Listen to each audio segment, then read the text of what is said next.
Hello everyone, welcome back to the channel. তো বন্ধুসকল আজি আমি আলোচনা কৰিম এটা ভাল ভিটামিন দৰৱৰ ওপৰত আৰু সেই দৰৱটোৰ নাম হ'ল এম্বিশন আৰু এই দৰৱটো বেয়াৰ কোম্পানীৰ ফালৰ পৰা বনোৱা হৈছে। তো বন্ধুসকল আমি এতিয়া জানিম এই দৰৱটো ক'ত ব্যৱহাৰ কৰিব পাৰি, কোনবোৰ শস্যত ব্যৱহাৰ কৰিব পাৰি আৰু ইয়াৰ ড'জ আৰু দামসমূহ কিমান আৰু দৰৱটোৰ টেকনিক্যাল নামো জানিম। তেন্তে দেৰি নকৰি বলক কথাখিনি জানো। তো বন্ধুসকল এম্বিশন দৰৱ হৈছে এটা ভিটামিন দৰৱ যিয়ে আপোনালোকৰ ফচলসমূহত সাপ্লিমেন্টৰ কাম কৰে। এম্বিশন দৰৱটো আপোনালোকৰ ফচলসমূহত পটেনশিয়েল পাৱাৰ বঢ়ায় আৰু পাব লগা নিউট্ৰিশন প্ৰদান কৰে। এম্বিশন দৰৱটো আপোনালোকে যিকোনো ফচলত ব্যৱহাৰ কৰিব পাৰে, যেনে শাক-পাচলি খেতি, ফল-মূলৰ খেতিত, ধানৰ খেতিত ইত্যাদি।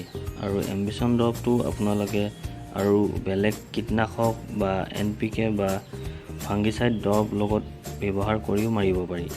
এম্বিশন দৰৱটোত তিনিটা ভাল সাইন্টিফিক ইনগ্ৰেডিয়েন্ট সোমাই আছে, যেনে এমিনো এচিড, ফুলভিক এচিড আৰু মাইক্ৰ এলিমেন্ট।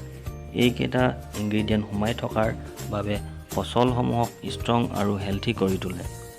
এম্বিশন দৰৱটোত এন্টিঅক্সিডেন্ট এনজাইমো আছে যিয়ে বেমাৰ লগত ফাইট কৰাত শক্তি প্ৰদান কৰে আৰু বেমাৰ লগাৰ পৰাও বিৰত ৰাখে আৰু ফচলসমূহ সুস্থ আৰু ফচল চপোৱা সময়ত ফচলৰ ভাল ৱেট প্ৰদান কৰে।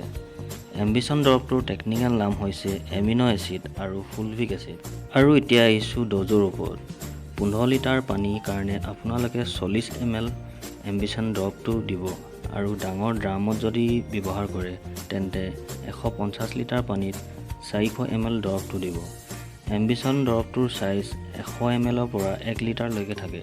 100 ml এম্বিশন দৰৱটো আপোনালোকে 120 পৰা 180 টকাৰ ভিতৰত পাই যাব, যিকোনো কেমিকেল ষ্ট'ৰত বা অনলাইনত।